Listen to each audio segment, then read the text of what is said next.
Sendeki cesaret bende olsa, korkmaz mısın aşk bir uçsa, ölmez misin kalp bir dursa, bilerek beni kaybettin, dönmüyorum sana her ne olsa, baştan sona her yarışta bir galip olur bir de asla kazanamayan birileri. Tabii kim seviyor belli, sana akıl daha yeni mi geldi, sözlerine koyup attığın o taşlar kafama değil bak nereme geldi. Tabii kim ölüyor belli, sana akıl daha yeni mi geldi, sözlerine koyup attığın o taşlar yanıma değil başka yere geldi.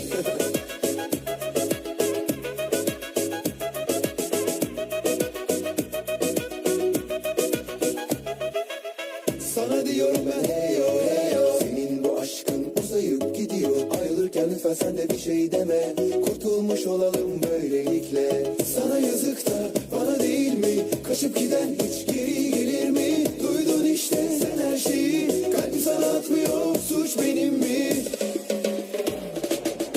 Tabii kim seviyor belli, sana akıl daha yeni mi geldi, sözlerine koyup attığın o taşlar kafama değil bak nereme geldi. Tabii kim ölüyor belli, sana akıl daha yeni mi geldi, sözlerine koyup attığın o taşlar yanıma değil başka yere geldi. Yine mi çalıyor daha yeni kapadım, senin giremediğin kapı dumdum, seni duydum kesin oydun, telefonu da açmıyorum zor durum.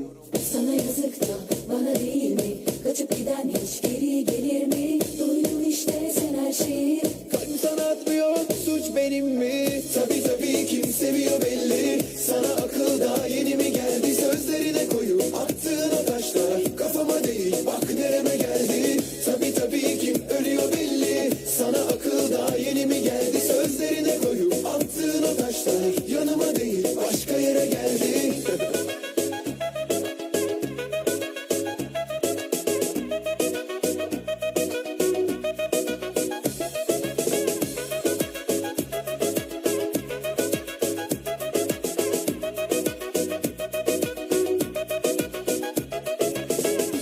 Tabii kim seviyor belli, sana akıl daha yeni mi geldi, sözlerine koyup attığın o taşlar kafama değil bak nereme geldi. Tabii kim ölüyor belli, sana akıl daha yeni mi geldi, sözlerine koyup attığın o taşlar yanıma değil başka yere geldi. Tabii